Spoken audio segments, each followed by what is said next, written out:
ഇന്നൊരു fabric painting try ചെയ്താലോ? പിന്നെ ട്രൈ ആയി തന്നെ കാണാൻ ശ്രമിക്കുക. ഒരു ചെറിയ പൂവാണ് എൻ്റെ മനസ്സിൽ. പണ്ട് സ്കൂളിൽ പഠിക്കുമ്പോഴേ യൂത്ത് ഫെസ്റ്റിവൽ വരാൻ വേണ്ടി വെയിറ്റ് ചെയ്തിരിക്കും. അന്നത്തെ എൻ്റെ മെയിൻ ഐറ്റം ആയിരുന്നു ഡ്രോയിങ് എന്ന് പറയുമ്പോൾ pencil drawing, water colouring, cartoon drawing.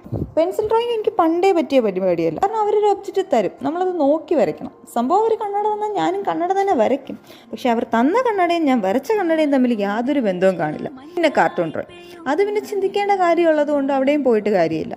പക്ഷെ എൻ്റെ മെയിൻ ഐറ്റം വാട്ടർ കളർ ആകുമ്പോൾ അവരൊരു ടോപ്പിക്ക് തരും, നമ്മുടെ ഇമാജിനേഷൻ അനുസരിച്ച് എന്ത് വേണോ വരയ്ക്കാം. വരച്ച് പകുതിയാകുമ്പോൾ തന്നെ എനിക്ക് ബോറടിക്കും. പിന്നെ എങ്ങനെയെങ്കിലും ഒന്ന് തീർത്താൽ മതി എന്നായിരിക്കും ചിന്ത. അത് കഴിഞ്ഞ് ബാക്കിയുള്ളവരെ പെയിൻറ്റിങ് നോക്കുമ്പോൾ എൻ്റേതായിരിക്കും ഒട്ടും ഭംഗിയില്ലാത്ത. പക്ഷേ പ്രൈസ് അനൗൺസ് ചെയ്യുമ്പോൾ എനിക്ക് ഫസ്റ്റ് പ്രൈസ്.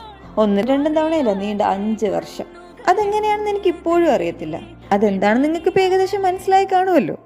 ഇതേത് പൂവാണെന്നൊന്നും ചിന്തിക്കേണ്ട, സംഗതി കയ്യിൽ നിന്ന് പോയിട്ടുണ്ട്. ഇനി എങ്ങനെയെങ്കിലും തീർക്കാനുള്ള പെടാപ്പാടാണ് കാണുന്നത്. ഇഷ്ടപ്പെട്ടോ എന്ന് ഞാൻ ചോദിക്കുന്നില്ല.